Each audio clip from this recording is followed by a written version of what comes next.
Assalamualaikum warahmatullahi wabarakatuh. Alhamdulillahi rabbil alamin. Wassalatu wassalamu ala asyrafil anbiya'i wal mursalin wa ala alihi wa ashabihi ajma'in. Alhamdulillah, pada kesempatan ini dapat kita menyambung kuliah pengajian kelas takmir bagi Masjid Kampung Batu Enam Nadak. Kita masih lagi menggunakan kitab Akhlak Rasulullah sallallahu alaihi wasallam menurut hadis Al-Bukhari dan juga Muslim. Kita sambung sifat akhlak Nabi, iaitu perdamaian, yang merupakan di antara akhlak Islam. Kita sambung pada kuliah yang terakhir dahulu, bagaimana sifat pendirian pendekatan damai yang dipilih oleh Rasulullah ketika Nabi berada di Mekah dalam keadaan umat Islam masih minoriti, masih sedikit, tidak ada kekuatan. Dan pada kali ini kita akan melihat bagaimana Rasulullah sallallahu alaihi wasallam selepas berhijrah dan memilih jalan damai ketika di Madinah, berhijrah ke Madinah. Rasulullah sallallahu alaihi wasallam berhijrah ke Madinah bersama kaum muslimin yang lain. Ada yang berangkat terlebih dahulu daripada Nabi dan ada yang berangkat kemudian. Rasulullah sendiri berhijrah agak lewat selepas mendapat wahyu dan keizinan daripada Allah Subhanahu wa taala. Kaum muslimin lebih suka memilih untuk menjauhi kaum kafir Quraisy dan lebih cenderung memilih perdamaian dengan mereka. Ini sifat orang Islam. Lebih cenderung untuk berdamai dengan kaum kafir Quraisy, walaupun kaum kafir Quraisy ni mereka melakukan pelbagai tindakan buruk, kekerasan terhadap orang Islam, tetapi pendekatan orang Islam ialah masih lagi memilih pendekatan damai dengan kaum kafir Quraisy. Walaupun begitu, dia kata, akan tetapi kaum kafir Quraisy bertindak balas dengan kemarahan, kebencian dan ingin berperang. Walaupun Islam nak berdamai, tapi kaum kafir Quraisy mereka tetap memilih untuk berperang.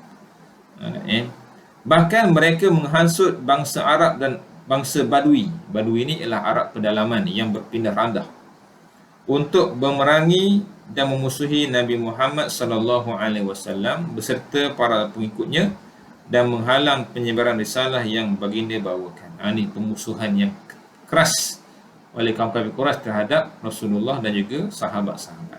Bukan sekadar mereka yang menentang Nabi Muhammad, bahkan mereka menghasut bangsa Arab lain, orang Badui, untuk sama-sama menentang, menghalang risalah Islam yang dibawa oleh Rasulullah sallallahu alaihi wasallam. Oleh itu terjadilah berbagai peperangan yang bersiri ketika itu. Perang Badar yang pertama, perang Badar, 300 orang Islam, 313 orang Islam menentang 1000 tentera kafir Quraisy. Perang Uhud, peperangan yang kedua, berlaku di medan Uhud, dalam jumlah 700 tentera Islam berdepan dengan 3000 kaum kafir, musuh Islam, kaum Quraisy. Perang Khandaq, peperangan Ahzab, 10,000 tentera musuh berpakat mengepung Madinah, dalam keadaan umat Islam di Madinah waktu itu tidak sampai pun 10,000, termasuklah kanak-kanak, wanita, orang tua, tak sampai 10,000. Perjanjian damai Hudaibiyah, ini perjanjian damai yang Nabi memilih untuk perjanjian damai. Kita akan tengok nanti, akan hurai depan dalam buku ni. Hinggalah berlakunya penaklukan Mekah atau peristiwa Fathu Mekah. Dalam setiap peperangan yang terjadi ini, Rasulullah sallallahu alaihi wasallam tetap berusaha untuk mencari ruang-ruang perdamaian. Walaupun dalam peperangan, tetapi Nabi masih mencari mana-mana ruang perdamaian yang ada untuk Nabi usahakan untuk dilaksanakan terhadap musuh. Ini pendekatan Nabi, berdamai. Kita kena ambil sifat ni dalam kita berlawan, kita bermusuh.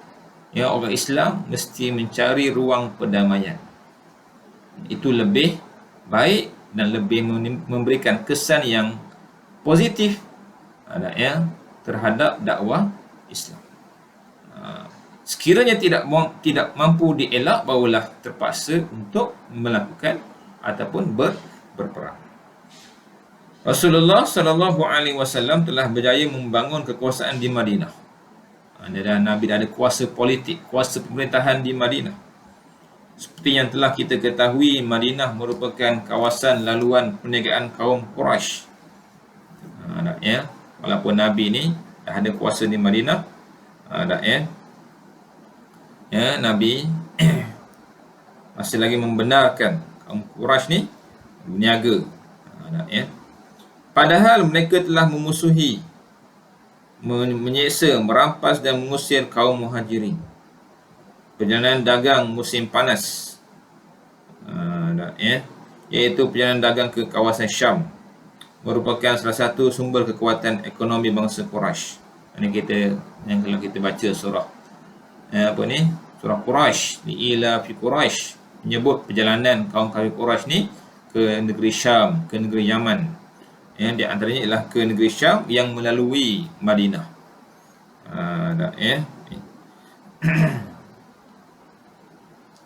Mereka terpaksa melalui Madinah oleh sebab mereka berada dalam keadaan berperang dengan Rasulullah sallallahu alaihi wasallam. Jalan damai dengan baginda merupakan langkah yang boleh merugikan pihak mereka. Ini sifat sikap orang kafir Quraisy terhadap Rasulullah sallallahu alaihi wasallam. Susah nak menerima perdamaian. Oleh itu mereka tidak mahu menerima tawaran berdamai dengan kaum muslimin. Mereka tetap lebih memilih jalan peperangan. Ini sikap orang kafir Quraisy.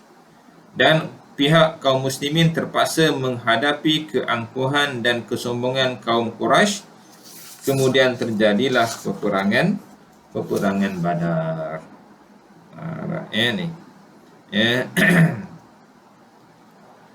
Mereka tidak mahu memilih jalan perdamaian. Diplomasi bukan cara mereka. Ini sifat kaum kafir Quraisy.